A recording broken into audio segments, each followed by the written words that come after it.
This presentation will review NovaMeal research focused on lactation performance. I'm Robin Rastani, Director of Technical Services for Novita Nutrition. To review, NovaMeal is a high-quality protein and fiber source. It's high in rumen undegradable protein, and that RUP is highly digestible. It's also high in digestible fiber, and it's low in unsaturated fatty acids. Based on its nutrient value and performance, feeding NovaMeal yields improved overall income over feed costs. While NovaMeal is a relatively new product, there has been a lot of forethought and research done to this point. University research has been conducted and published in 3 peer-reviewed articles in the Journal of Dairy Science. I'm going to review the results from the research for the remainder of the presentation, covering the lactation performance data. The first question that was asked was, what are the rumen degradability and intestinal digestibility of protein and amino acids of corn and soy-based proteins? Traditionally, corn-based proteins have been considered inferior to soy-based proteins, so this research was to evaluate common proteins to see if that is in fact the case. 7 protein sources were evaluated. Those of soybean origin were solvent-extracted soybean meal, expeller soybean meal, which is available commercially as Soy Plus or Soy Best, and extruded soybeans. Those of corn origin were distillers' dried grains with solubles, reduced fat distillers' dried grains with solubles, and a higher RUP, and this is known as NovaMeal. High protein distillers' dried grains, and these are DDGs with a lower fiber, so they've been fractionated in their lower fiber, higher protein. And then modified wet distillers' grains with solubles. The feeds were put into Dacron bags and incubated in the rumens of 3 lactating dairy cows for 0, 2, 4, 8, 16, 24, and 48 hours. The intestinal digestibility of the RUP was determined using the modified 3-step procedure of Gargalo et al. Briefly, the residual from the in situ bags were mixed in a pepsin solution for 1 hour, followed by a pancreatin solution for 24 hours. The amino acid composition of feeds and residues was determined by ultra-high performance chromatography. So to orient you to this slide, NovaMeal is in the first column, shown in yellow here, followed by the soybean sources, so soybean meal, expeller soybean meal, extruded soybeans, and then the corn sources, DDGs, high pro DDG, and modified wet DDG. So the crude proteins were as expected for the sources. Looking at the RDP and RUP values, NovaMeal had the greatest RUP and the lowest RDP as a percent of crude protein, while soybean meal and modified wet distillers grains had the lowest RUP. The other sources were intermediate. One may say that's great, but is that RUP digestible? If it's not digestible, it will simply be excreted. The RUP digestibility as a percent of crude protein was the greatest for NovaMeal and expeller soybean meal, which would also be the bypass soybean meals like Soy Plus or Soy Best. RUP digestibility was the lowest for soybean meal, and modified wet distillers was the other sources being intermediate. These data suggest that protein of corn origin may not be so bad. So in summary, NovaMeal had the greatest RUP and the lowest RDP of the protein sources evaluated. And NovaMeal had the greatest RUP digestibility numerically.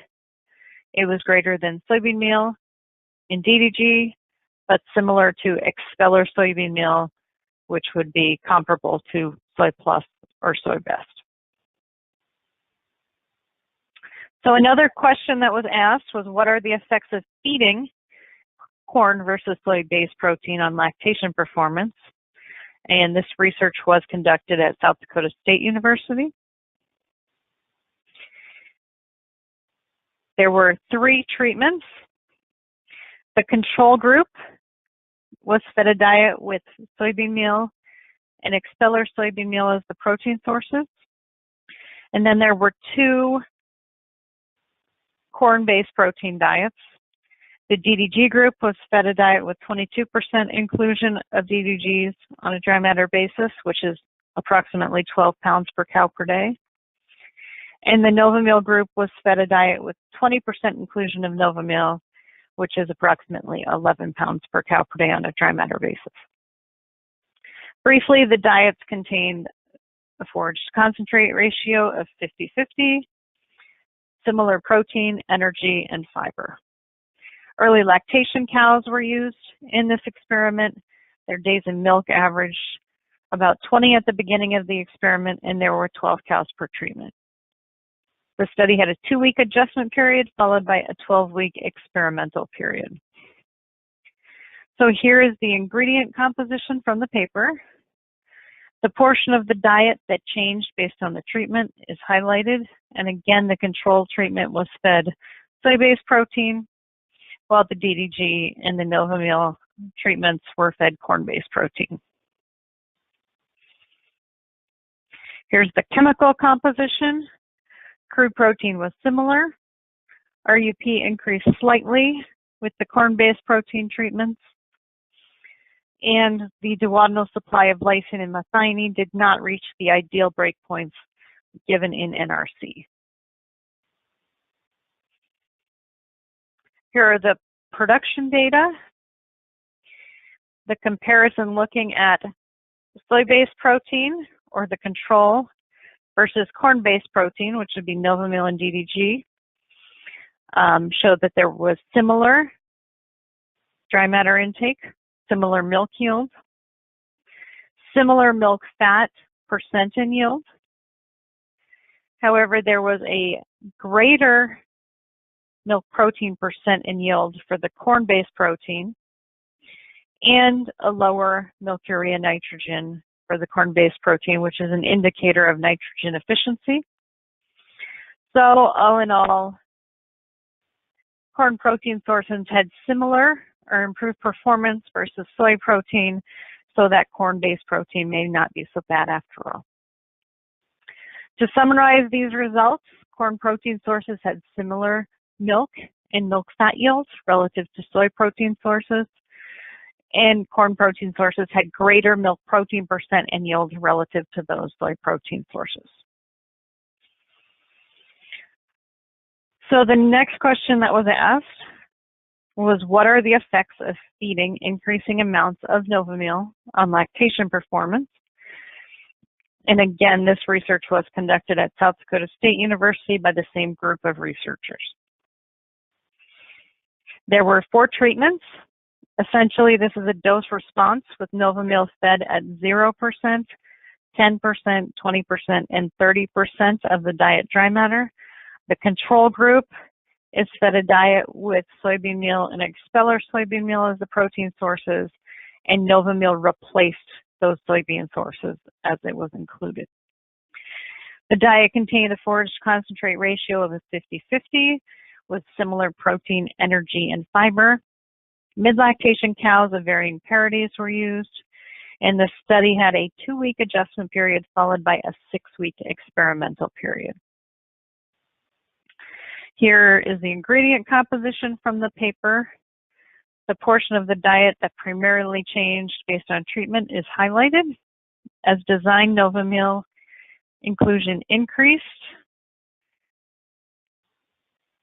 And there was minor variation in the amount of corn fed. It decreased slightly as the percent of NovaMeal in the diet increased. And soybean meal, expeller soybean meal, and soybean hulls were fed in the control group, and those decreased as NovaMeal inclusion increased. Here's the chemical composition of the diets. Crude protein was similar across the treatments, and RDP and RUP were similar as well.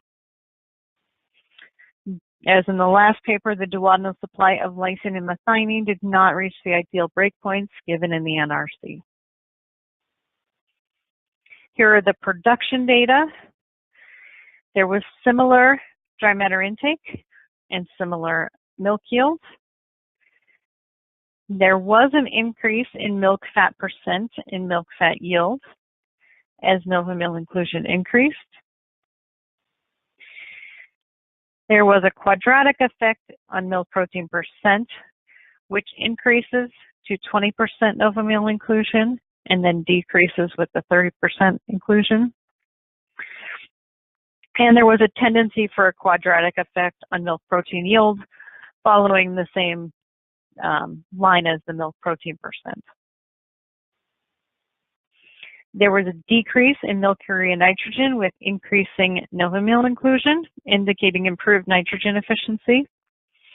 And as a note here, the feeding rate of NovaMeal was 5, 10, and 15 pounds per day on a dry matter basis.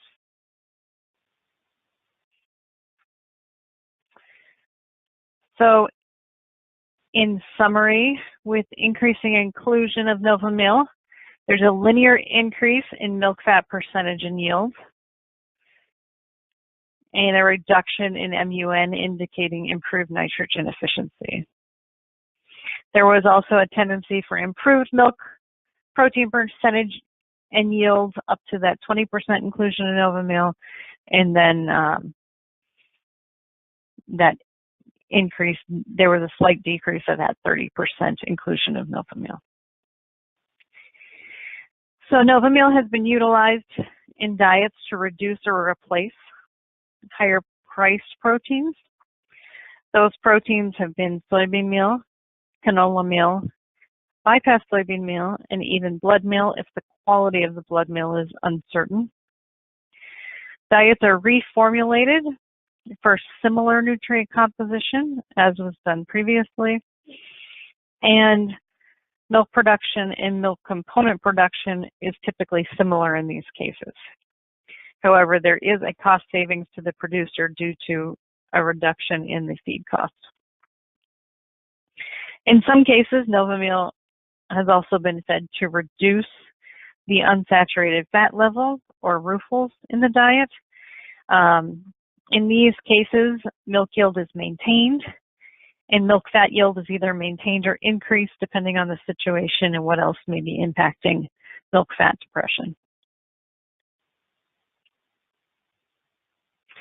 I'll leave you with some information that's on our website. Our webpage is NovaMeal.com.